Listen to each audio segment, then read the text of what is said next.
પ્રશ્ન છે કે એક શાળાના 50 વિદ્યાર્થીઓની ઊંચાઈ આપેલી છે, તો વિદ્યાર્થીઓની ઊંચાઈનો મધ્યસ્થ શોધો.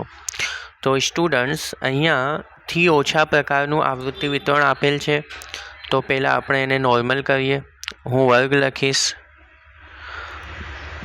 140થી ઓછી તો આપણે લખી નાખીએ 140થી ઓછી, એટલે કે આપણે એવું કરી શકીએ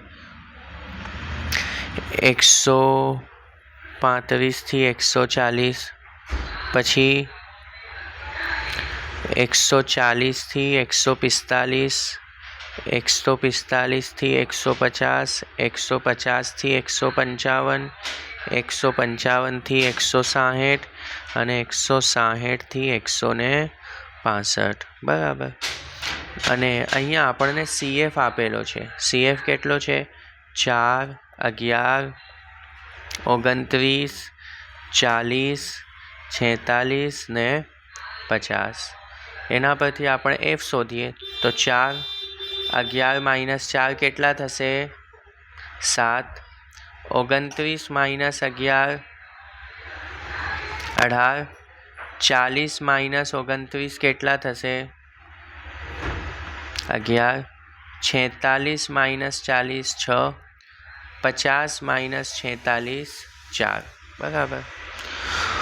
હવે આપણે મધ્યસ્થ શોધવાનો છે. તો એ n/2માં અવલોકનની કિંમત. આપણને અહીંયા n જે છે એ આપી દીધેલ છે કે 50 અવલોકન છે. તો 50/2 એટલે કે 25માં અવલોકનની કિંમત. હવે 25મું અવલોકન જે છે એ ક્યાં આવશે? તો એ આવશે 29ની અંદર. ઠીક છે, એટલે કે 145થી 150માં વર્ગ. 25માં અવલોકનની કિંમત વર્ગ 145થી 150ની વચ્ચે આવશે. માટે આપણું જે L થઈ જશે એ કેટલું થઈ જશે? 145. તો હું કિંમત લખું છું સૂત્રમાં. M = L + n/2 - CF/F × H. આપણને L આપેલા છે 145, n/2 આપણે અત્યારે શોધ્યું 25. CF એટલે જે આપણે વર્ગ પસંદ કર્યો છે એની ઉપરની CFની કિંમત 11. F કેટલા આપેલા છે? તો 18. અને વર્ગ લંબાઈ અહીંયા છે 5 ગેપ છે. બરાબર. તો 145 + 25માંથી 11 જશે તો કેટલા વધશે ભાઈ?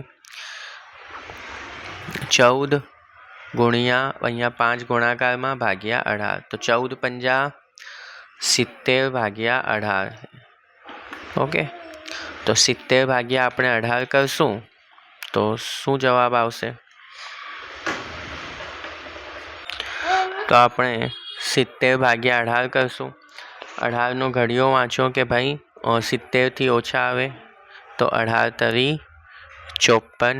10માંથી 4 જાય 6, 6માંથી 5 જાય તો 1. 16 વધશે. 18ના ઘડિયામાં 16 નહીં આવે. આપણે પોઈન્ટ રાખીને 0 મૂકીશું. તો 18નો ઘડિયો એવો વાંચો કે 160 અથવા એનાથી ઓછા આવે. તો 18 × 144. બરાબર. તો 16 અગેન, એટલે આ 3.88 ચાલતું રહેશે. તો આપણે અહીંયા 145 + 3.89 મૂકી દઈશું. તો 145 + 3.89 કેટલા થશે? 148.89. બરાબર. તો આપણો જવાબ હશે 145.89 એ મધ્યસ્થ છે.